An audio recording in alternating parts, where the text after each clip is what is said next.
கர்த்தரும் இரட்சகருமாகிய இயேசுவின் நாமத்தினாலே உங்களை அன்போடு நான் வரவேற்கிறேன்.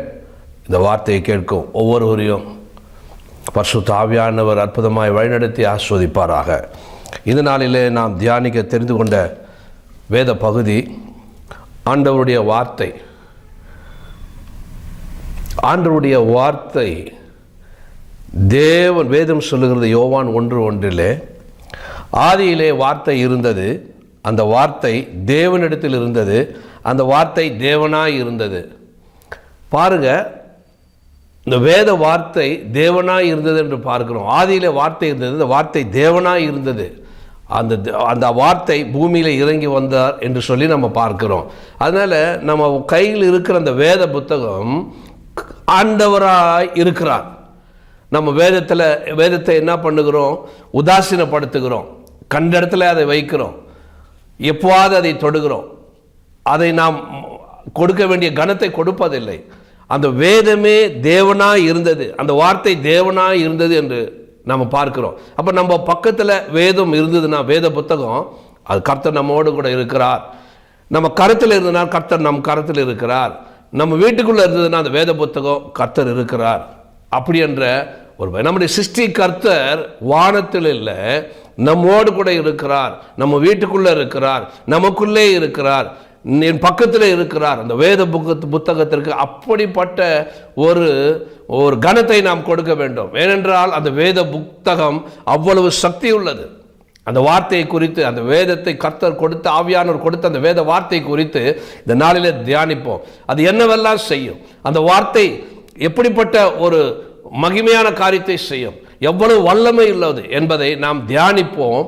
அப்பொழுது நம் கரத்தில் கொடுக்கப்பட்டிருக்கிற அந்த வேதம், அந்த தேவன், அந்த வார்த்தை தேவனாக இருந்தது.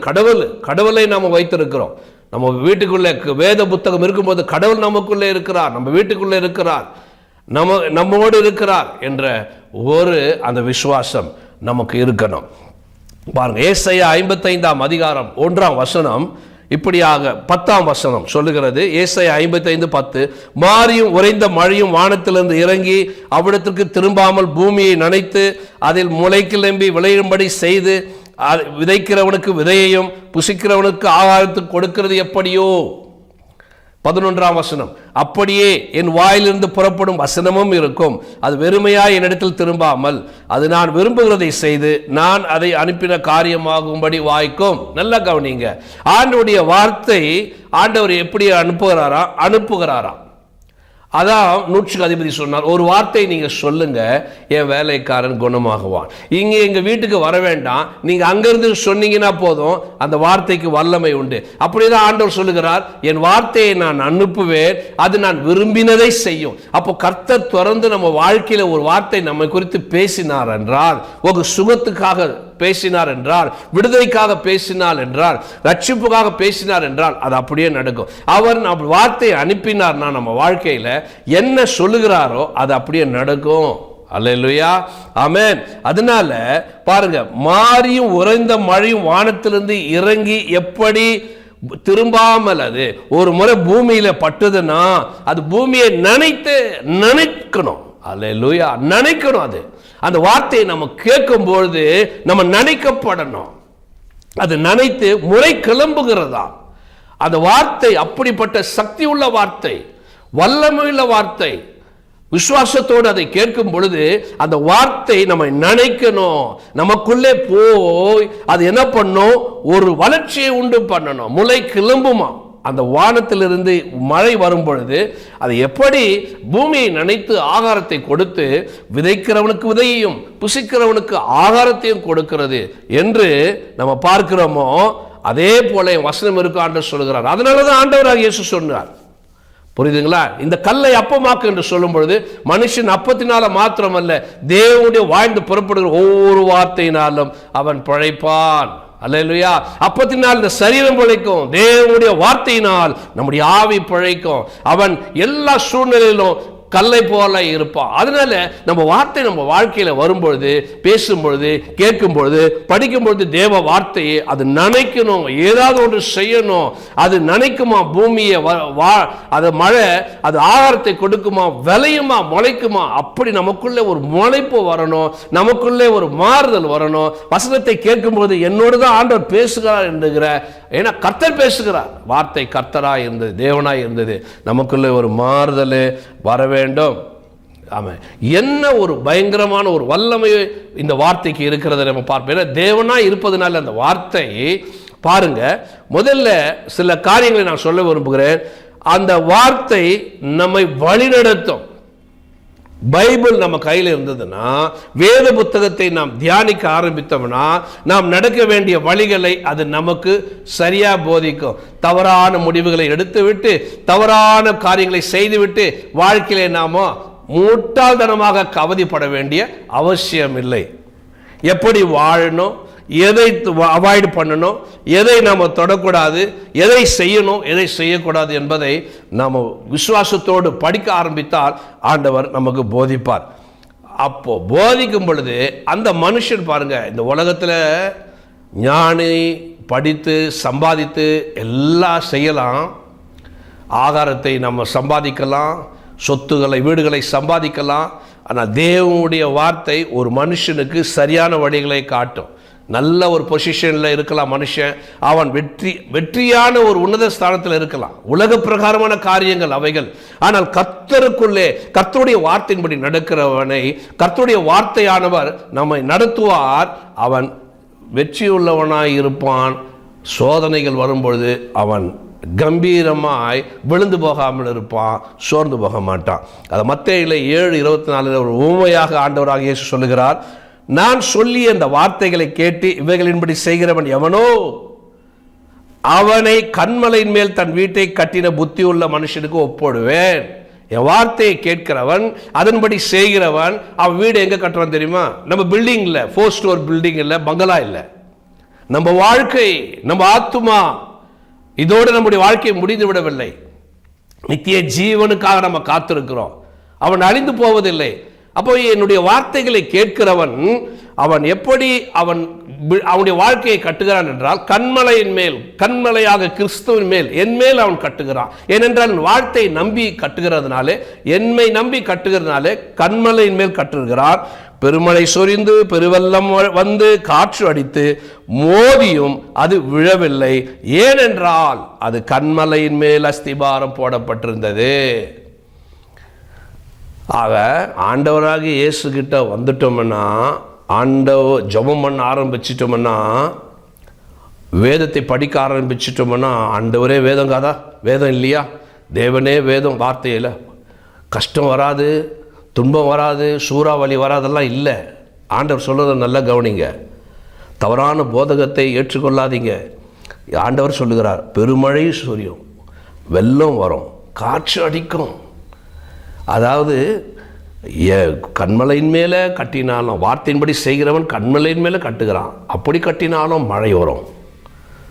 வார்த்தை கேட்காமல் கட்டுகிறவன் எது மேலே கட்டுகிறான்? அவன் மணலின் மேல் கட்டுகிறான். வார்த்தையை கேட்காதவன் மத்தேயு 7:26 சொல்லுகிறது, நான் சொல்லி அந்த வார்த்தைகளை கேட்டு இவன்படி செய்யாதிருக்கிறவன் தன் வீட்டை மணலின் மேல் கட்டியில புத்தி இல்லாத மனுஷன். அப்போது பெருமறை சொழிந்து பெருவெல்லம் வந்து காற்று அடித்து மோதின போது அது விழுந்தது, முழுவதும் அழிந்தது. அப்போது 2 பேருக்கும் சோதனைகள் வரும். ஆண்டவராக இயேசுவினுடைய வார்த்தையின்படி நடக்கிறவர்கள், அதன்படி வாழ்கிறவர்கள், ஆண்டவருக்கு பிரியமாக இருக்கிறவர்கள், ஆண்டவரை நம்பி நடத்துகிறவர்கள் வாழ்க்கையை, அவங்களுக்கும் அதே சேம் ப்ராப்ளம் வரும். அவரை நம்பாதவர்களுக்கும் அதே ப்ராப்ளம் வரும். வேதம் சொல்லுகிறது, இது முழுவதும் அழிந்து போகும். ஏனால் அவன் என் மேல் கட்டாததுனாலே, கண்மலையாக என் மேல் கட்டாததுனாலே அவனுடைய வாழ்க்கையை, அதே காற்று அதே மழை வரும்பொழுது அவன் அழிந்து போவான். அவனுக்கு நம்பிக்கை இருக்காது, அவனுக்கு விசுவாசம் இருக்காது, அவனுக்கு ஒரு ஒரு ஒரு எதிர்காலத்தை குறித்து நம்பிக்கை இருக்காது. பயங்கரமான கஷ்டங்கள் வரும் பொழுது அவன் என்ன செய்வதென்று தெரியாது. அல்லேலூயா, ஆமென். பெரிய பெரிய வியாதிகள் வரும்போது பெரிய பெரிய டாக்டர்களை தேடி ஓடுவான். அதுக்கு மேலே டாக்டர் கைவிரிக்கும் போது என்ன செய்வது என்று தெரியாது. பிரச்சனைகள் தலைக்கு மேலே போகும்போது என்ன செய்வது என்று தெரியாது. ஏனென்றால் அவன் தன் பலத்தை நம்பி இருக்கிறான், அவன் பணத்தை நம்பி இருக்கிறான், அவன் புகழத்தை நம்பி இருக்கிறான், இந்த உலகத்துக்குரிய காரியங்கள் நம்பி இருக்கிறானே தவிர ஜீவனுள்ள தேவனுடைய ஆண்டவராக இயேசுவின் மேலே அவன் தன் வாழ்க்கையை கட்டாததினாலே அவனை மீறின சோதனைகள் வரும்பொழுது அவன் இடிந்து விழுந்து போவான் என்பதே இதற்கு அர்த்தம். அதனால நம்ம வாழ்க்கை கர்த்தருடைய ஆண்டவராக இயேசுவின் மேல் கட்டப்பட வேண்டும் என்றால் ஆண்டவருடைய வார்த்தையை நாம் கேட்கிறவர்களாகவும் படிக்கிறவர்களாகவும் அதன்படி செய்கிறவர்களாகவும் நாமும் இருக்க வேண்டும். ஆமாம். அப்போதான் அதை என்ன பண்ணணும், நம்மை சரியான பாதையில் வழி நடத்தும். எப்படி போகணும், என்ன செய்யணும், எதை செய்யக்கூடாது, எதை வாழ்க்கையில் அவாய்ட் பண்ணணும், ஜாக்கிரதையாக நம்ம வழி நடத்தும். நாங்கள் ஹைதராபாத் பட்டணத்திற்கு வந்தோம். ஆண்டவர் அழைத்த பொழுது குடும்பமாக மிஷினரியாக வந்து இங்கே என்ன பண்ணோம், இங்கே வந்து சேர்ந்த பொழுது ஆண்டவர் கிளியராக என் மனைவியோடு பேசினார், நடத்தினார். வந்தோம், எங்கள் 2 பேரும் பின்பாக கன்ஃபார்ம் பண்ணார் என்னோடு கூட. நாங்கள் வந்து சேர்ந்தோம். வந்து சேர்ந்தவுடன் அப்படியே பூவின் மேலே மெத்தையின் மேலே நடக்கிறது போல இல்லை. பயங்கரமான கஷ்டங்கள், வேதனைகள், உணவு இல்லாமல் அநேக கஷ்டங்கள், துன்பங்கள் பட்டோம். 1/2 கிலோ ரைஸ் கூட இல்லை. என்னுடைய 2 பிள்ளைகளுக்கு, வாலிப பிள்ளைகளுக்கு, சின்ன பிள்ளை ஒருத்த மகன், இன்னொன்று ஒரு டீனேஜ் மகள், பணம் இல்லை, கஷ்டம், பயங்கரமான சூழல். ஆண்டவர் இங்கே போ என்றால் வந்தோம், வேதனைப்பட்டோம். 1/2 கிலோ ரைஸ் கூட இல்லாமல் கஷ்டப்பட்ட நாட்கள் உண்டு.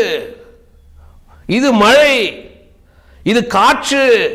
பாருங்க, ஆண்டவர் எல்லாத்தையும் அனுமதிப்பார், நம்முடைய வாழ்க்கையில காட்டுவார். என்னை நம்புகிற பிள்ளைக்கும் என்னை நம்பாத பிள்ளைகளுக்கும் வித்தியாசம் காட்டணும் இல்லைங்களா? பாஸ் ஆனவனுக்கும் ஃபெயிலானவனுக்கும் வித்தியாசம் இருந்தா தானே? நல்லா படிக்கிறவனுக்கும் படிக்காதவனுக்கும் வித்தியாசம் காட்டணும் இல்லை? நல்ல புத்திமானுக்கும் புத்தி இல்லாதவனுக்கும் வித்தியாசம் காட்டணும் இல்லை? ஆமாம். அவன் எப்படி உயர்கிறான், அப்படி எவன் வெற்றியா வாழ்றான் வாழ்க்கையில். புத்தி இல்லாதவனும் ஒரே படியில், புத்தி உள்ளவனும் ஒரே படியில் இருந்தால் எப்படி? உலக பிரகாரமான காரியம், பரீட்சைகள், மற்ற உழைப்பு, கஷ்டப்பட்டு நீ எல்லாம் முன்னேறுகிறவன், கஷ்டப்படுகிறவன் சரியான உயரத்தில் உன்னத ஸ்தானத்தில் இருப்பான்.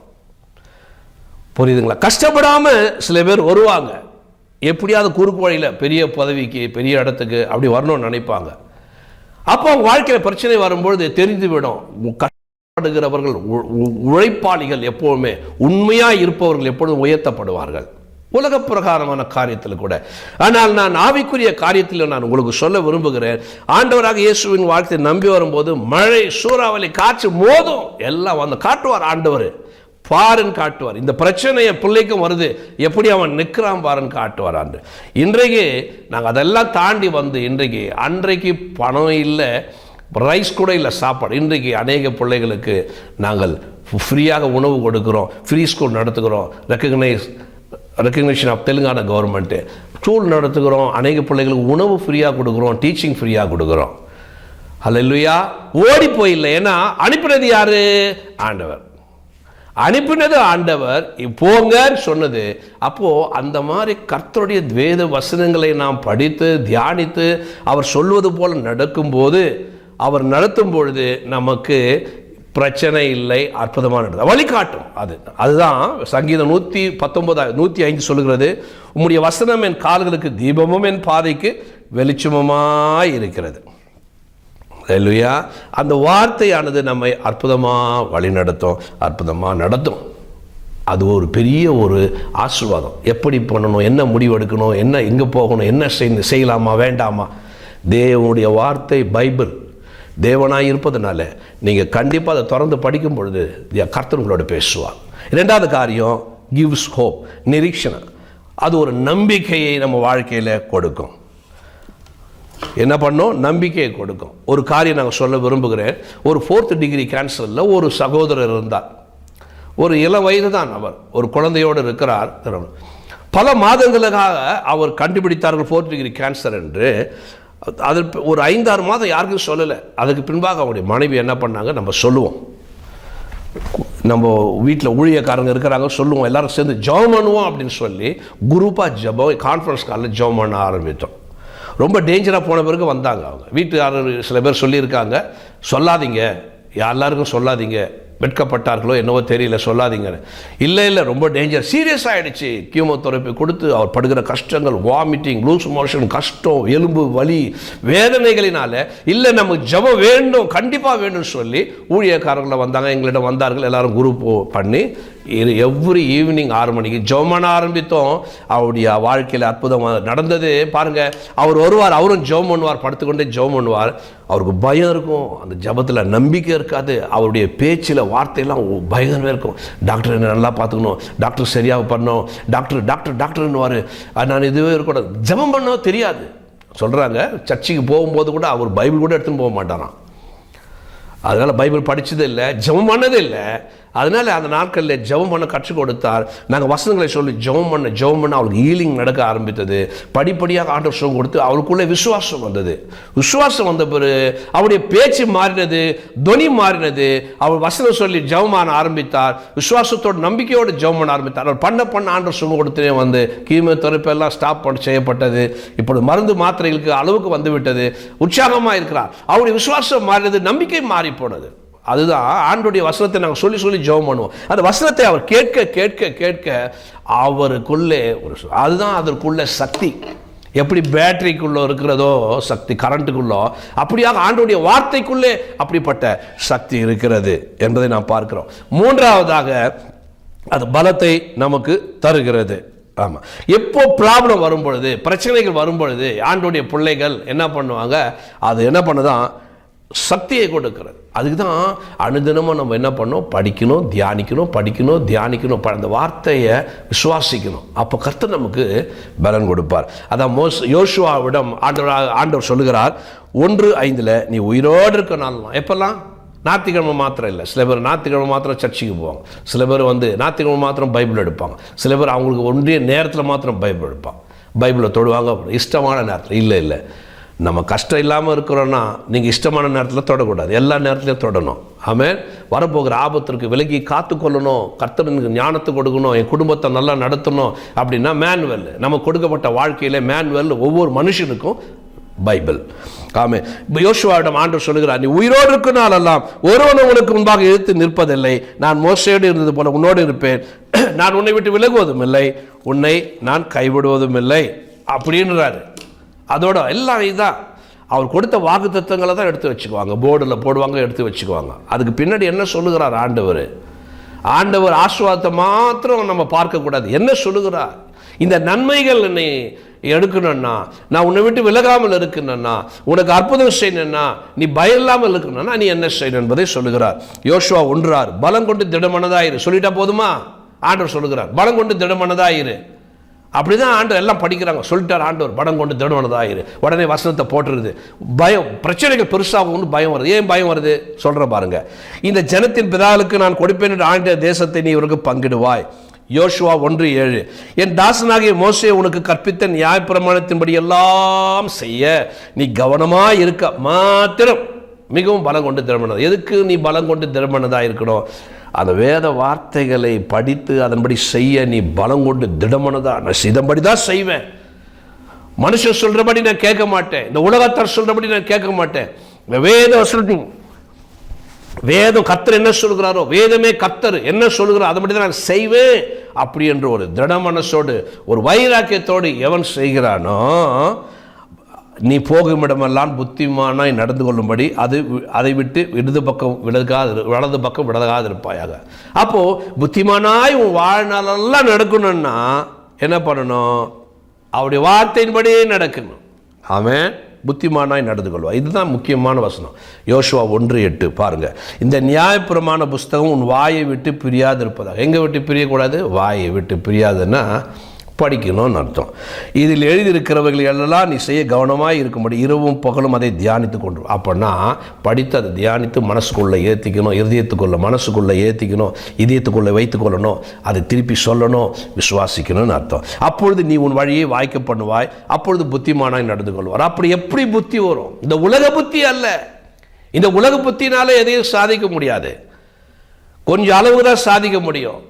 தேவன் என்ன பண்ணுவார்? மனுஷனுக்கு தெய்வீக ஞானத்தை கொடுப்பார், புத்தியை கொடுப்பார். சரியான தீர்மானத்தை எடுக்க ஒரு தேசமே கலங்கி இருந்த போது யோசேப்புக்கு ஆண்டவர் புத்தியும் ஞானத்தையும் கொடுத்தார். ஒரு தேசத்தில் இருக்கிற ஞானிகள் எல்லாம் தலைகள் போகும்போது என்னும்போது தேவன் தானியேலுக்கு ஞானத்தை கொடுத்தார். அதனால இந்த உலக ஞானத்தை குறித்து நான் பேசலை. ஒரு பயங்கரமான ஒரு சூழ்நிலையில், எல்லா சூழ்நிலைகளிலும் சரியான முடிவெடுக்க, நம்ம வாழ்க்கையை அமைத்து கொள்ள, ஜெயம் எடுக்க தேவன் ஞானத்தை கொடுப்பார். எப்பொழுது வேத வார்த்தைகள் நம்ம வாயிலே இருக்கும் பொழுது, அதை தியானிக்கும் பொழுது. நான்காவதாக, பாவத்திலிருந்து இந்த வார்த்தை, தேவ வார்த்தை நம்மை மீட்டுக் கொள்ளுகிறது. எப்படின்னா, சங்கீதம் 19:8, கர்த்தருடைய நியாயங்கள் செம்மையும் இருதயத்தை சந்தோஷிக்கிறதுமாய் இருக்கிறது, கர்த்தருடைய கற்பனை தூய்மையும் கண்களை தெளிவிக்கிறதுமாய் இருக்கிறது. தெளிவு வரும், புரியுதுங்களா? ஒரு குருடனை கொண்டு போகிறார்னா ஒரு இடத்துக்கு தான் கொண்டு போவார். அவருக்கு பழக்கமான இடத்துக்கு கொண்டு போவார். அவரும் அப்படியே கட்டையை பின்னாடி போடுச்சு. ஏன்னா அவருக்கு தெரியும் அந்த இடம் அப்படியே போய் பழக்கம். இந்த இடத்துக்கு வந்து சேருப்பா, இந்த பர்டிகுலர் அளவுக்குன்னா வேற இடத்த காட்டினா வரமாட்டார். அதே போலதான் கண்கள் கூடாய் இருக்கிற ஜனங்களுக்கு கண்களை தெளிவிக்கிறது இந்த வேத வார்த்தை. எப்படி என்றால், சத்தியத்தை அறிந்து கொள்ளவும், எது சரி எது சரியில்லை எல்லாத்தையும் கேட்டான்னு வச்சு, மனுஷன் அவன் தப்பு செய்தான்னா அவர் சொல்றார், இல்லை நான் தப்பு இல்லை, நீ தான் தப்பு செய்த. நீங்கள் எங்கே பார்த்தாலும் அரசியல் ஆகட்டும், வாழ்க்கையாகட்டும், குடும்பமாகட்டும், நான் இல்லை நீ தான், நீ இல்லை நான் தான், இப்படி ஒருவர் மேல் ஒருவர் குற்றம் சொல்லுவதை நாம் பார்க்கிறோம். அதனால அவங்க எல்லாம் கொடுக்குறாங்கப்பா, நீயும் கொடுப்பா, இல்லைன்னா அது ரெஜிஸ்ட்ரேஷன் ஆகாது, லஞ்சம் கொடுப்பா, அந்த இடத்துல அந்த கவுண்டரில் லஞ்சம் கொடு, எதை கொடுக்கணும், இல்லைங்க நான் லஞ்சம் கொடுக்க மாட்டேங்க, எல்லாரும் அவர் கொடுக்குறாங்கப்பா, எல்லாரும் செய்கிற மாதிரி கொடுத்துட்டு வா அப்படின்னு சொல்லுவாங்க. எல்லாரும் பண்ணுவாங்க இந்த உலகத்தாரெல்லாம். ஏன்னா பண்ணுவாங்க, பரவாயில்லங்க, 1000 பொய் சொல்லி நான் ஒரு கல்யாணம் பண்ணலாங்க, பரவாயில்லங்க. யார் சொன்னது? ஆண்டவர் சொன்னாரா? அதனால தான் சில கிறிஸ்தவர் கூட என்ன பண்ணுறாங்க, உலகத்தின் வார்த்தைகளை கூட எடுத்து வைத்துக்கிறார். பரிசேயர் சதுசேயரை போல உலகத்தின் வார்த்தைகளை கூட எடுத்து, பரவாயில்ல இதை பண்ணலாம், பரவாயில்ல. கண்கள் திறக்கப்படவில்லை, கண்கள் திறக்கப்படணும். பரிசுத்த புத்தகத்தை, வேதத்தை நாம தியானிக்க ஆரம்பித்தோம்னா கண்கள் திறந்துடும். எது தப்பு எது தப்பு இல்லை, எது செய்யணும் எது செய்யக்கூடாது, எது துரோகம் செய்யக்கூடாது, பொய் பேசக்கூடாது, மற்றவங்களை வம்பிழுக்க கூடாது, மற்றவங்களை காட்டி கொடுக்கக்கூடாது, மற்றவங்க மேலே துரோகம் செய்யக்கூடாது, அன்பு செலுத்தணும், நன்மை செய்யணும், தீமை செய்யக்கூடாது. கர்த்தர் சரியாக சொல்லுங்க, ஒவ்வொன்றுக்கும் தண்டனை உண்டு. தீங்கு செய்யவனுக்கு ஒவ்வொருக்கும் தண்டனை உண்டு, கனி கொடுக்காத ஒவ்வொருக்கும் தண்டனை உண்டு. கர்த்தர் சொல்லுகிறார். அப்போ நான் செய்யக்கூடாது, கர்த்தர் சொல்லியிருக்கிறாரு, என்னை ஆஸ்வதிக்க மாட்டார் என்ற கண்கள் திறக்கப்படும். இல்லை அவன் எல்லாம் அப்படிதான்ப்பா கொடுக்குறான், நீ கொடுத்துட்டு போ அப்படின்னா, எல்லாரும் போல ஒரு ஆடு போடினா பின்னாடி எல்லா ஆண்டும் போகுமா? ஒரு ஆடுக்கு ஒரு 2 மீட்டர் தூரம் தான் அதுக்கு இடம் தெரியும். ஒரு ஆடு போய் அந்த குழியில போய் விழுந்ததுன்னா எல்லா ஆடுகளும் போய் அதே குழியில விழும். அது ஒரு கல்லு மேல ஏறிச்சுன்னா எல்லா ஆடும் கல்லு மேல ஏறும், அது திரும்பிச்சுன்னா எல்லாரும் திரும்பும். அது போல மனுஷன் ஆடுகளை போல இருப்பதினால அவன் செய்யறான், நானும் செய்யறேன், அப்படிதான் வாழும் இந்த உலகத்தில், வேற வழி இல்லை, அப்படிதான் சொல்லுவான். அந்த வேதத்தை படிக்கிறவனோ கண்கள் திறக்கப்படும், கண்கள் திறக்கப்படும். கண்களை தெளிவாக்குறமா இருக்கிறது கர்த்தருடைய வேதம். 11ஆம் வசனம், சங்கீதம் 19:11, அன்றியும் அவைகளால் உமது அடியேன் எச்சரிக்கப்படுகிறேன். எச்சரிப்பார் ஆண்டவர், அவைகளை கை கொள்ளுனால் மிகுந்த பலன். எச்சரிப்பார் ஆண்டவர். நீ செய்யாத ஒரு வேலை நீ செய்தா இது உனக்கு கிடைக்கும் அப்படின்னு செய்து எத்தனை பேர் கஷ்டப்பட்டவன் உண்டு தெரியுங்களா? நம்ம வாங்குகிற லஞ்ச பணம் அப்போ பார்க்குறதுக்கு இனிமையாக இருக்கும், தேன் போல் இருக்கும், கட்டாக பணம் வரும். லஞ்சம் வாங்காத கொடுக்காதுன்னு ஆண்டவர் கிளியராக வேதத்தில் சொல்லியிருக்கிறார். அதை எடுத்து நம்ம பிள்ளைங்க படிப்புக்கும், பிள்ளைங்களுக்கும், சாமான்களுக்கும் ஏதோ வீட்டுக்கு செய்தால் கண்டிப்பாக அந்த குடும்பத்தில் சமாதானம் இருக்கவே இருக்காது. உங்கள் பிள்ளைங்களுடைய வாழ்க்கையில் சமாதானம் இருக்கவே இருக்காது. நீ திருமணம் செய்து கொடுப்பீங்க, சமாதானம் இருக்காது, சண்டை வந்து கொண்டிருக்கும், வியாதிகள் வந்து கொண்டிருக்கும். நாம் செய்கிற ஒவ்வொரு தீங்குக்கும் கர்த்தர் எது வானான்றாரோ செய்தீங்கன்னா அதற்குரிய விளைவுகளை நாம் சந்திப்போமே தவிர, வாங்கும்போது அருமையாக இருக்கும், இதனால தான் வந்ததுன்னு தெரியாது மனுஷனுக்கு. நம்ம செய்த தவிர, ஐயோ யாரோ ஒரு குடும்பத்தை லஞ்சம் கேட்டு ஏதோ ஒரு சர்டிஃபிகேட் கொடுக்கணும், ஏதோ நல்லது செய்து கொடுக்கணும்னு அவங்க கஷ்டப்பட்டு இங்கே அங்கே கடன் வாங்கி கொண்டு வந்து லஞ்சமாக கொடுக்குற பணத்தை நீ வாங்கி அனுபவிச்சுன்னா உன் குடும்பத்தில் பிள்ளைகள் ஒரு நாள் அவர்கள் அனுபவிப்பார். நமக்கு தெரியாது, இதனால தான் வந்தது, வழி இதுதான், நம்ம என் வீட்டில் வந்த வியாதி, என் வீட்டில் வந்து கஷ்டம், என் வீட்டில் சமாதானம் போச்சு, இதுதான் தெரியாது ஜனங்களுக்கு. அதனால தான் கண்கள் திறக்கப்படலை. தேவனுடைய வார்த்தை தெரிந்ததுன்னா செய்ய மாட்டாங்க. இது நான் வாங்குறேன், என்னப்பா எல்லாரும் வாங்குறாங்க, நான் வாங்குறேன், ஒரு நல்ல காரியம் செய்து கொடுக்குறேன், நான் ஒரு காரியம் செய்கிறேன், வாங்குறேன், வாங்கக்கூடாது, சட்டப்படி வாங்கக்கூடாது லஞ்சம். அதனால அதன் மூலியமாக வருகிற பரம்பரையாக வந்த வியாதி, கணவன் மனைவி பிரிந்தது, பிள்ளைகள் முரட்டாட்ட பிள்ளைகள், படிக்காமல் பிள்ளைகளுக்கு மூளை புத்தி சரியாமல் வராதது, எவ்வளவு காரியங்கள் வரும் தெரியுங்களா உங்களுடைய லைஃப்பில். அப்படியே ஜென்ரேஷனாக போகும். ஒருத்தர் செய்கிற பாவம், பொய் சொல்லி அட்மிஷனுக்கு சேர்த்துறீங்கன்னா உங்கள் பிள்ளைங்க, அன்றைக்கு அந்த குழந்தை நல்லா படித்தா கூட அந்த குழந்தைங்களுக்கு ஒரு சாபத்தை நீங்கள் வைத்து விடுறீங்க. சாபத்தோடு அட்மிஷன் பண்ணிடுறீங்க. குழந்தைக்கு சரியான வயதில் அட்மிஷன் கொடுக்கணும். பிள்ளைகளுக்கு சரியான சர்டிஃபிகேட்டில் சம்பவங்களை கொடுக்கணும் ஸ்கூலுக்கு. அதனால் எல்லாரும் பண்ணுறாங்க. இது ஒன்றும் பெரிய தப்பு இல்லை. குழந்தை வாழ்க்கைக்காக 5 மாதம் போகுது, சரியாக 5 வயது இன்னும் ஆகலை, அப்படி சேர்த்தோம்னா அதிகமாக வயது ஆகிடும். அதனால் ஒரு தப்பு சர்டிஃபிகேட் போட்டு தப்பாக போட்டு 4 வருஷம் கம்மி பண்ணி அதிகமாக்கி கொடுத்தேன். அதனால் குழந்தை வாழ்க்கை கடுமை கெடாது. நீ உன் களத்தில் இல்லை குழந்தை வாழ்க்கை. கர்த்தருடைய கருத்தில் கொடுத்தீங்கன்னா அவர் ஆசீர்வதிப்பார். அல்லேலூயா. அதனால இந்த பாவம் செய்வதிலிருந்து இந்த வார்த்தை நம்மை எச்சரிக்கும். கர்த்தர் எச்சரிப்பார், முதல்ல எச்சரிப்பார். தண்டனை வருவதற்கு முன்பாக எச்சரிக்கப்படுவோம். நம்ம இந்த வார்த்தையை நம்ம படிக்கும் பொழுது எச்சரிக்கப்படுவோம். செய்யாமல் அதை என்ன பண்ணுவோம், நன்மையாய் முடியும். அவைகளால் அடியேன் எச்சரிக்கப்படுகிறேன், அவைகளை கை கொள்ளுறதுனால் மிகுந்த பலன் உண்டு. அப்போது அந்த வார்த்தையின்படி நடக்கிறதுனால் மிக பலன் உண்டு. பாவம் செய்யாமல் இருப்போம், பாவத்தில் சாபத்தை கூட்டிக் கொள்ளாமல் இருப்போம். அப்போ என்னன்னா, நான் இது செய்தா என்ன, அது செய்தான்னா வாலிப பிள்ளைகள் கேட்குறாங்க. அது பண்ணா என்ன, எல்லாரும் பண்ணுறாங்க, நான் பண்ணுறேன். அவன் போகிறான், நான் போகிறேன். அவன் பார்க்குறான், நான் பார்க்குறேன். அவன் பண்ணுறான், நான் பண்ணுறேன். இப்படி பண்ணிக்கலாம், அப்படி செய்துக்கலாம், இரவு பகல் ஒன்றா தங்கிக்கலாம், ஆணும் பெண்ணும் இப்படி பண்ணலாம். இதெல்லாம் ஒன்றுமே இல்லை. எது நீ செய்தாலும் செய்துக்கோ. பிரசங்கி 12:14 சொல்லுகிறது, நீ எதை பார்க்குறியோ, நீ படம் பார்க்கலாமா, சினிமா பார்க்கலாமா, இந்த காட்சியை பார்க்கலாமா, இந்த மீடியா பார்க்கலாமா, இந்த படம்லாம் பார்க்கலாம்னா பார்த்து சந்தோஷத்துக்காக நான் பார்க்குறேன், நான் ஒன்றும் தப்பு செய்யலையே. நீ எதை பார்த்தாலும் பார்த்துக்கோ, எந்த தீமை செய்தாலும் செய்துக்கோ, நீ எந்த நன்மை செய்தாலும் செய்துக்கோ. ஆனால் ஒன்று நிச்சயம், பிரசங்கி 12:14 சொல்லுகிறது, ஒவ்வொரு கிரியையும் அந்தரங்கமான ஒவ்வொரு காரியத்தையும் நன்மையானாலும் தீமையானாலும் தேவன் நியாயத்திலே கொண்டு வருவார். ஒரு நாள் ஆண்டவர் முன்னாடி நிற்கணும். அது எந்த மனுஷனானாலும் நீ செய்த நன்மைக்கு முன்னாடி வந்து நிற்கும். நீ செய்த தீமை, யாருக்கெல்லாம் தீமை செய்த, யாருடைய வேலைக்கெல்லாம் பின்னாடி வந்து நெருப்பு வைத்த, யாரு பின்னாடி போட்டு கொடுத்து, யாருடைய குடும்பத்திலே சமாதானத்தை நீ கெடுக்க வைத்த, யாருக்கு தீங்கு செய்த, யாரை துன்பப்படுத்தின, யாரை வேதனைப்படுத்தின, யாருடைய இதயத்தை உடைத்த, எல்லாம் வந்து நிற்கும் ஆண்டவர் முன்னாடி. அப்போ நீயும் நிற்ப, முன்னாடி நிற்கும் நீங்களும். அதனால நன்மையான காரியம் யாருக்காவது நன்மை செய்தீங்களா, அதுவும் வந்து நிற்கும். அது நீங்கள் செய்த எல்லாம் ஒரு நாள் முன்னாடி வந்து நிற்கும் என்பதை மறந்து போவாதீங்க. வாலிபனே, வாலிப தங்கச்சியே, பெரியவர்களே. அப்போது பாவத்திலிருந்து நம்மை இந்த தேவனுடைய வார்த்தை விடுவிக்கிறது. 5வது நம்ம பார்க்கும் பொழுது நம்மை என்ன பண்ணுகிறது, 5வது நம்ம பார்க்கும் பொழுது நல்ல வேலையை செய்ய, நற்கிரியைகளை செய்ய நம்மை அது தயார்படுத்துகிறது. நல்ல வேலைகளை செய்ய, மனுஷனாக பிறந்தா நம்ம நல்லவராக இருக்கணும், மற்றவர்களுக்கு தீங்கு செய்யலாம் இருக்கக்கூடாது, நன்மை செய்யலைன்னாலும் தீங்கு செய்யக்கூடாது. வேதம் சொல்லுகிற 2 தீமோத்தேயு 3:16 வேத வாக்கியங்கள் எல்லாம் தேவ ஆவியினாலே அருளப்பட்டிருக்கிறது. தேவனுடைய மனுஷன் தேறினவனாகவும் எந்த நற்கிரியை செய்ய தகுதியுள்ளவனாகவும் இருக்கும்படியாக. 17 அவைகள் உபதேசத்துக்கும் கடிந்து கொள்ளுதலுக்கும் சீர்திருத்தலுக்கும் நீதியை படிப்பித்தலுக்கும் பிரயோஜனமுள்ளாக இருக்கிறது. நீ இப்படி தானே வாழணும், வாழக்கூடாது, மனசு மாறு. ஒரு நாள் கடவுள் முன்னாடி போய் நிற்ப, தண்டனை உண்டு. இங்கே தண்டனை, இங்கே தப்பு செய்துட்டு, குற்றம் செய்துட்டு, கொலை செய்துட்டு, திருடிட்டு ஜெயிலில் போய் அங்கே தண்டனை அனுபவிச்சுட்டு வந்துட்டு அந்த தண்டனையோட முடிஞ்சிடாது. மேலே போய் தண்டனை இருக்குது, அந்த தண்டனை பெருசாக இருக்கும். ஒன்று இங்கேயே மனம் மாறணும், இல்லைன்னா தண்டனை பெருசாக இருக்கும். அங்கே ஒருவேளை தண்டிக்கவில்லைன்னாலும் சட்டத்துக்கு தப்பித்து கொள்ள இருக்கிறார்கள் நிறைய பேர்.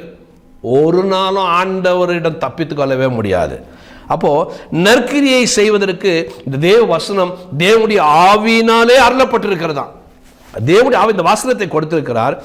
ஏன்னா உபதேசம் கடிந்து கொள்வதற்கு, சீர்திருத்தத்திற்கும், ஒருவன் மனமாற, நீதியை கற்றுக்கொள்ள, நல்லவனாய் வாழ, நன்மை செய்ய அது அவனை நடத்துகிறது பிரயோஜனமாக இருக்கிறது என்று சொல்லுகிறது. நாங்கள் ஸ்கூல் நடத்துகிறோம், ஃப்ரீயாக நடத்துகிறோம். நிறைய பேர் வராங்க. முதல்ல வரும்பொழுது அழுதுகினே கும்பிட்டுன்னு பயங்கரமாக காலில் விழுவாங்க, அதில் விழுவாங்க, எல்லாம் சேருவாங்க. அதுக்கப்புறம் பாருங்களேன், பிள்ளைங்க சரியாக படிக்கலைன்னா ஏதாவது ஒரு பனிஷ்மெண்ட் கொடுத்தோன்னா, பிள்ளைங்களுக்கு கொடுத்து ஏதாவது சொல்லணும், பின்னாடி போய் பேசுவாங்க நம்மளை குறித்து.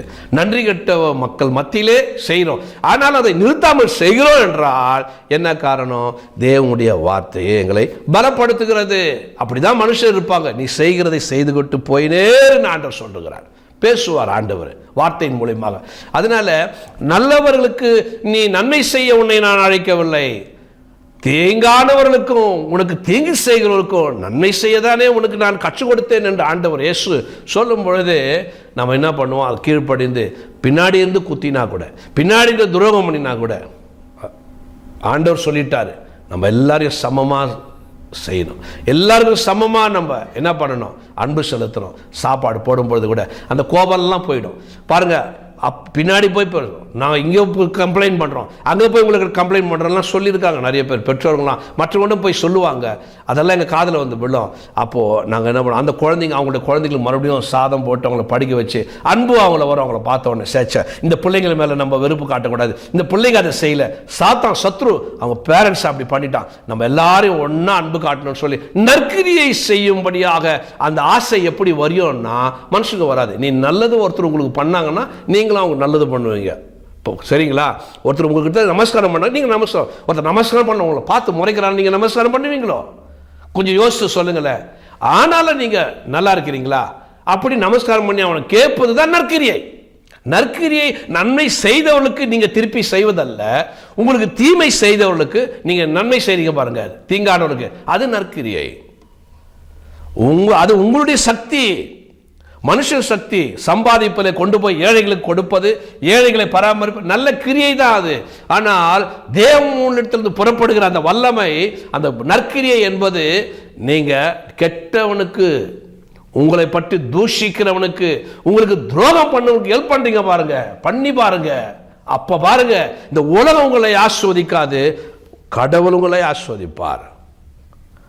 அங்க கையில தட்டுவாங்க உங்களுக்கு என்றால் எந்த மனுஷனும் செய்ய முடியாதது. அந்த பலம் இல்லை மனுஷனுக்கு. எதற்கு பலம் உண்டு?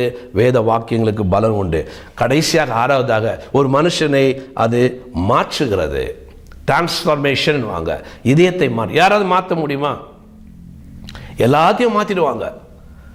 ஆனால் இதயத்தை மாத்திரம், ஒரு மனுஷனுடைய இதயத்தை மாற்ற முடியாது. அது ஆண்டவரால் மாத்திரம்தான் முடியும். ஒரு மனுஷன் மாறணும். பயங்கர கெட்டவனாக இருக்கிறான், எவ்வளோ சொல்லி பார்த்துட்டேன், பசங்களுக்கு கூட பாருங்களேன், அடிச்சு பார்த்துட்டேன், கிஃப்ட் கொடுத்து பார்த்துட்டேன், நல்லா பேசி பார்த்துட்டேன், நண்பனாக இருந்து பார்த்துட்டேன், என்னென்னவோ பண்ணி ட்ரை பண்ணிட்டேன், மாற மாட்டேன்றான், அப்படியே தான் இருக்கிறான் பாய்வன் அப்படின்னு சொல்லுவாங்க.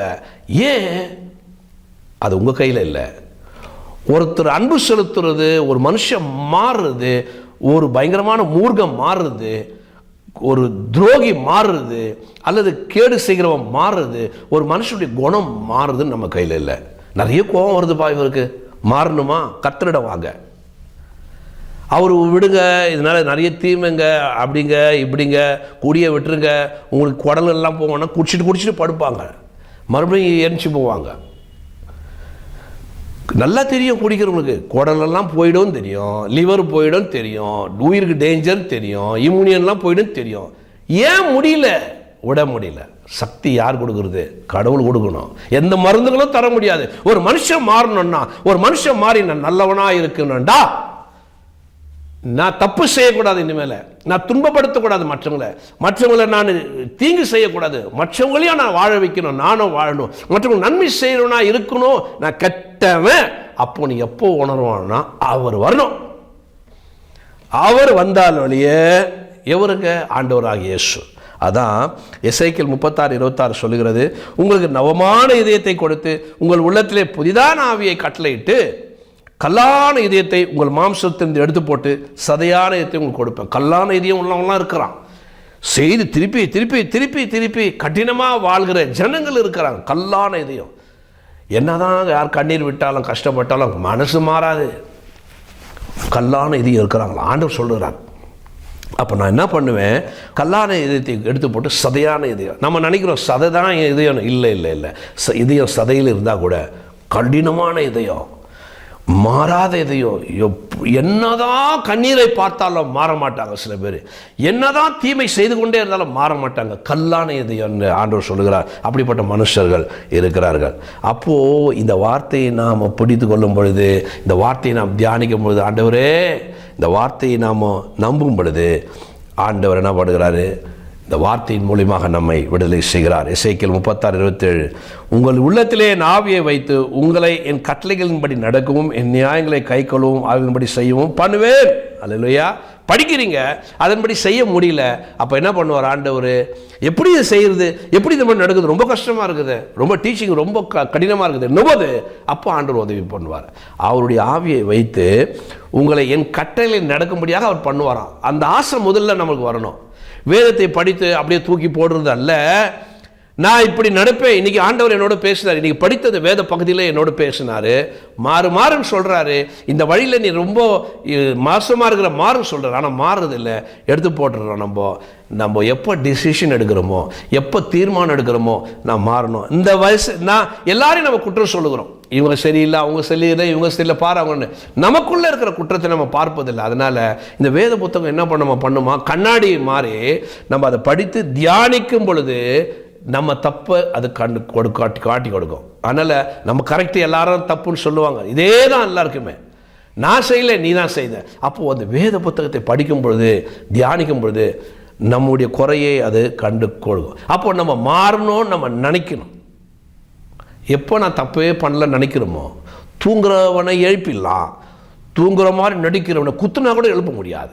அதனால் நான் தவறு என்பதை எப்போ ஒரு மனுஷனுக்கு உணர்த்தோன்னா, நீ அடிக்கிறனால இல்லை, கேக்கு வாங்கி கொடுக்குறனால இல்லை, பைக்கு கார் வாங்கி கொடுக்குறனால இல்லை, அவனை கட்டி அணைக்கிறதுனால, அன்பு செலுத்துறதுனால இல்லை, அவனு நன்மையாய் நிரப்புவதனால அல்ல, அவனை எவ்வளோ கெஞ்சுவதனால இல்லை, கொஞ்சுவதனால இல்லை. ஒரு மனுஷனை மாற்றணும்னா ஆண்டவர் வரணும்.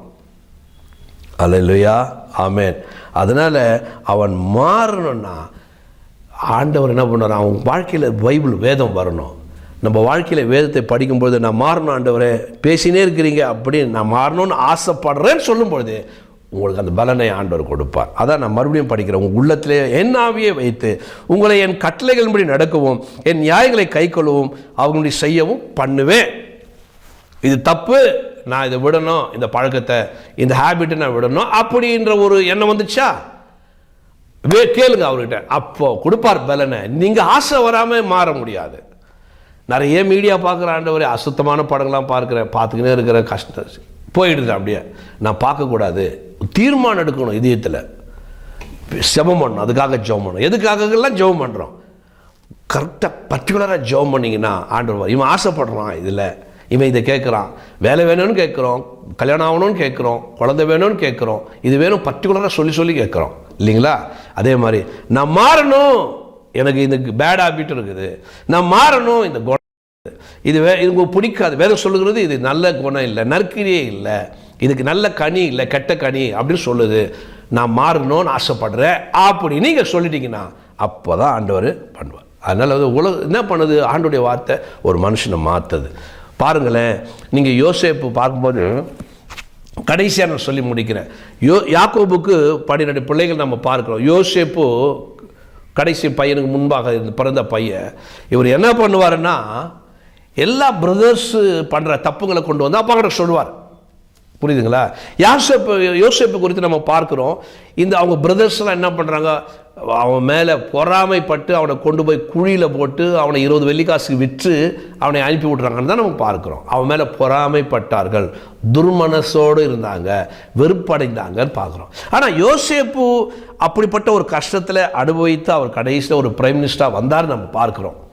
பாருங்களேன், எப்படி ஆண்டவர் நம்ம ஆண்டவரோட அந்த கற்பாறையின் மேலே இயேசுனுடைய வார்த்தையின் மேலே கட்டப்பட்டிருந்தாலும் நம்ம வாழ்க்கையில் சூறாவளி, கஷ்டங்கள், வேதனைகள் எப்படி அனுமதிக்கிறாரு? அப்படியே அனுமதிக்கிறாரு நம்மளை மாற்றத்துக்கு தான்.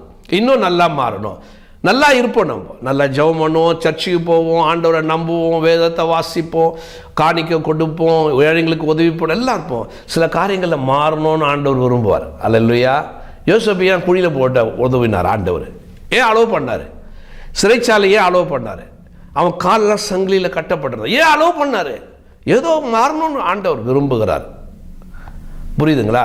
அப்போது அண்ணன் செய்கிற தப்பெல்லாம் போய் அப்பாட்ட சொல்லுகிறது. அப்பா இவன் இப்படி பண்ணிட்டான்பா, அப்பா இவன் பண்ணிட்டான்பா, அப்பா அவன் அது பண்ணுறான்பா, தம்பி அந்த அண்ணன் இது பண்ணுறான், இப்படியே போய் சொன்னோன்னா அங்கே அப்பா மனசில் வெறுப்பு வர ஆரம்பித்து விட்டது. யார் மேலே? எல்லா குழந்தையும் மேலே. இவனை மாத்திரம் நேசிக்க ஆரம்பிச்சிட்டார். இவன் எதுவும் தப்பு பண்ணுறது இல்லை, ஆனாலும் சகோதரர்களை போய் குற்றம் சொல்லி கொண்டே இருப்பது. எனக்கு அருமையான தேவ பிள்ளைகளே, நம்ம குடும்பத்தில் யாராவது தப்பு செய்தால் கூட உங்கள் நண்பராகட்டும் குடும்பத்தில் ஆகணும் போய் எல்லார்ட்டும் சொல்லின்னு இருக்காதீங்க. குறிப்பாக உங்கள் சகோதரர்கள் உங்கள் சகோதரிகள் குறித்து உங்கள் கணவன் மனைவிகிட்ட போய் ஏதாவது பேட் ஹேபிட் இல்லைன்னா ஏதாவது குறைகள் ஏதாவது சொல்லாதீங்க. நாளைக்கு பிரச்சனை வரும்போது சொல்லுவாங்க. முதல்ல நீங்கள் பிறந்த வீடு, உங்கள் ரத்த சம்பந்தமான ஆட்கள், சகோதரி சகோதரன், அம்மா அப்பா எல்லாம் அங்கே போயிட்டு இவன் இப்படி அவன் அப்படி அவன் குறைகளெல்லாம் போய் சொல்கிறது. பிரச்சனை வரும்போது எல்லாம் வெளியே வரும். எதுக்கு? அதே போல் உங்கள் கணவர் வீட்டை பற்றி இங்கே சொல்லாதீங்க. கணவருடைய குறைகளை மற்றவங்கிட்ட வெளியே சொல்ல, மனைவியுடைய குறை வெளியே சொல்லாத. பேலன்ஸ் பண்ண கற்றுக்கோ. அது ஞானம். அதான் கர்த்தர் கொடுக்குறாரு. அதுதான் அந்த வேத வாக்கியமும் வரும்.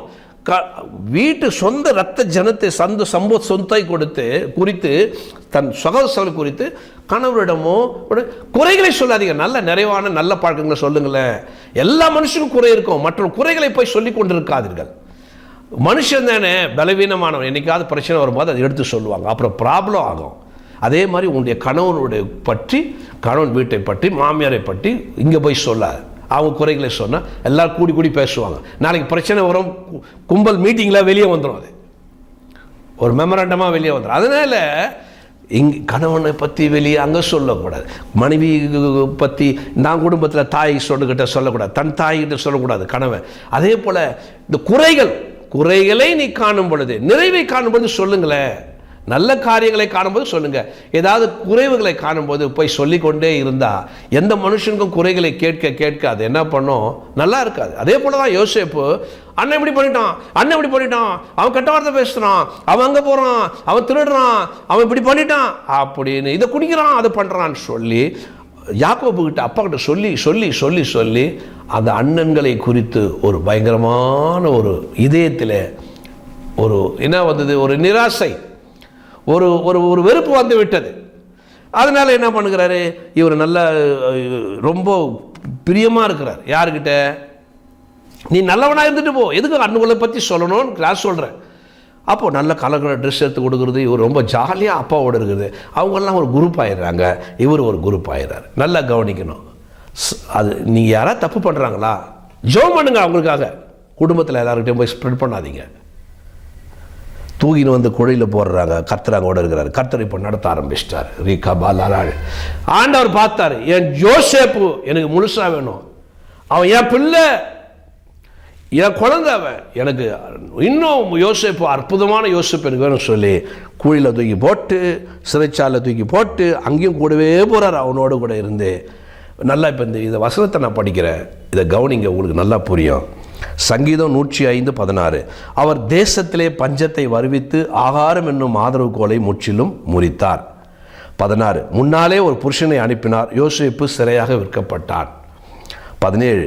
அவன் கால்களை விலங்கு போட்டு ஒடுக்கினார்கள், அவன் பிராணன் இரும்பிலே அடைக்கப்பட்டிருந்தது.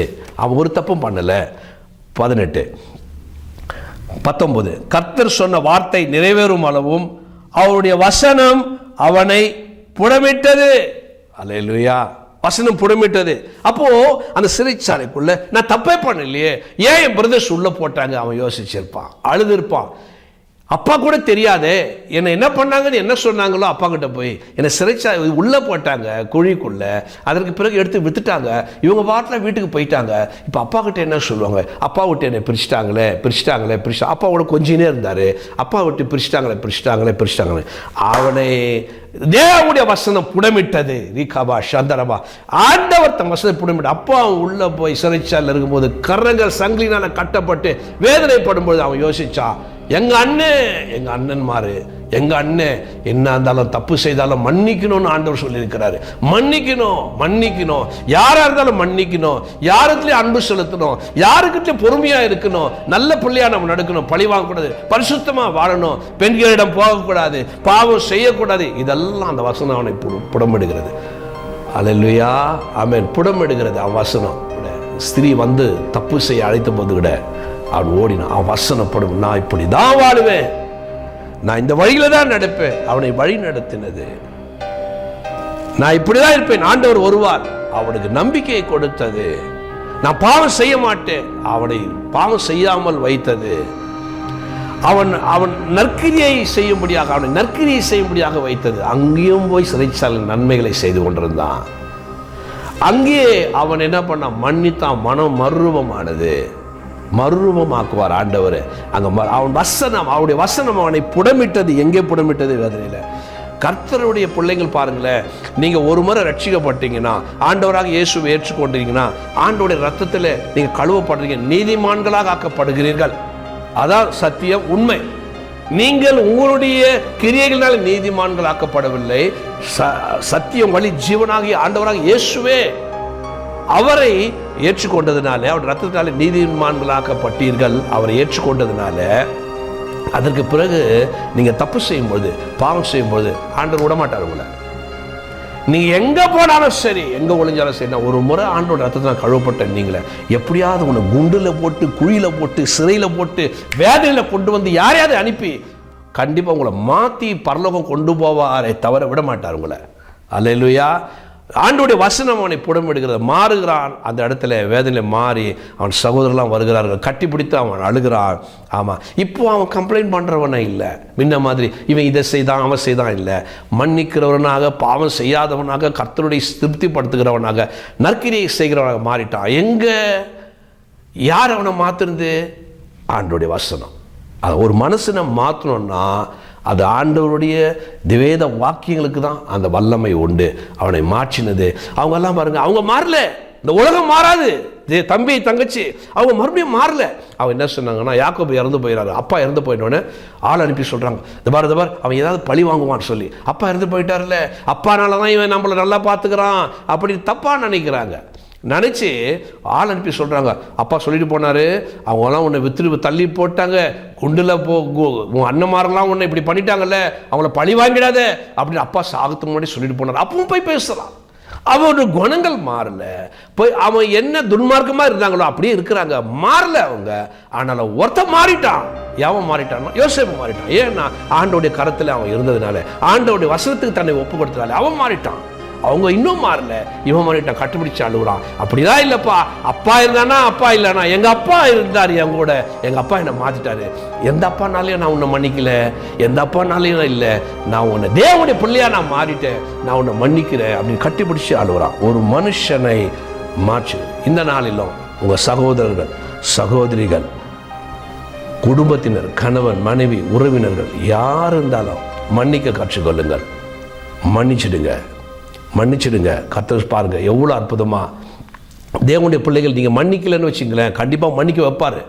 அவர் கொடுக்குற கஷ்டத்துக்கு முன்னாடி அவர் குழியிலையும் போட்டு அதுலேயும் போட்டு வதைத்து எடுக்கிறத விட வாழ்க்கையில் முன்னாடியே மன்னிச்சிடுங்க. எல்லாரோட நல்ல பிள்ளைகளாக இருங்க. அதனால் கர்த்தர் உங்களை ஆஸ்வதிப்பாராக. அப்படி கர்த்தருடைய வார்த்தை நம்மளை என்ன பண்ணுகிறது? பலன் கொடுக்கணும். அந்த எப்படி மழை வந்து ஒரு நிலத்தை நினச்சி ஆகாரத்தை முளைக்க பண்ணுகிறதோ, கர்த்தருடைய வார்த்தை வரும்போது அப்படிதான் இருக்கும்னு ஆண்டவர் சொல்லிட்டார். அப்போ வசனத்தை கேட்டு நம்ம மாறலன்னா கர்த்தருக்கு நம்ம பதில் சொல்லுகிறவராக இருப்போம். ஒரு கிறிஸ்தவ மாறாமல் இருந்தா, ஒரு கிறிஸ்தவ மன்னிக்காமல் இருந்தா, ஒரு கிறிஸ்தவ நற்கிரியை செய்யாமல் இருந்தா, ஒரு கிறிஸ்தவ மனமாற்றம் இல்லாதன இருந்தா உலகம் பார்க்கும், தேவனை தூஷிக்கும். ஏனென்றால் நீ இன்னும் கீழ்ப்படியவில்லை, கர்த்தருக்கு உன்னை ஒப்பு கொடுக்கவில்லை. கர்த்தர் தான் தூஷிக்கப்படுவார். கர்த்தர்னால வந்தது இல்லை அது. நீ உன்னை ஒப்பு கொடுக்கல நற்கிரியை செய்ய, கர்த்தருடைய வசனத்துக்கு ஒப்பு கொடுக்கல. கர்த்தருடைய நாமம் மகிமைப்பட வாழணும்னு ஆண்டவர் விரும்புகிறார். என் நாம மகிமைக்காக உன்னை ஏற்படுத்தினேன், நான் மகிமைக்காக உன்னை ரட்சித்தேன் ஆண்டவர் சொல்கிறார். உலகமெங்கும் போய் நீ எப்படி சொல்லுவோம் ஆண்டவர் நல்லவர் என்று? ஆண்டவரை பற்றி எப்படி சொல்ல முடியும்? நம்ம ஆண்டவரை சுமந்த நாம சாட்சியாய் வாழ்ந்தால் தானே. அவர் சொன்னதுபடி நம்ம வாழாதனால, நம்முடைய வாழ்க்கை சரியா இல்லாதனால கிறிஸ்தவனும் இப்படி தான்ப்பா அப்படி நினைத்து கொள்கிறார்கள். கர்த்தருடைய வார்த்தையில் உள்ள வல்லமை உண்டு. அவருடைய ஜீவனுள்ள தேவனுடைய கரங்களிலே உள்ள வல்லமை உண்டு. நம்ம வாழ்க்கையை அர்ப்பணிப்போம். வேத வசனங்கள், தேவனாக இருக்கிற அந்த வேத வசனங்களை நம்ம சுமப்போம், ஏந்துவோம், படிப்போம், தியானிப்போம். அதை சுமந்து நம்ம வாழ்ந்து காட்டுவோம். கர்த்தர் உங்கள் ஒவ்வொருவரையும் ஆஸ்வதிப்பாராக. God bless you.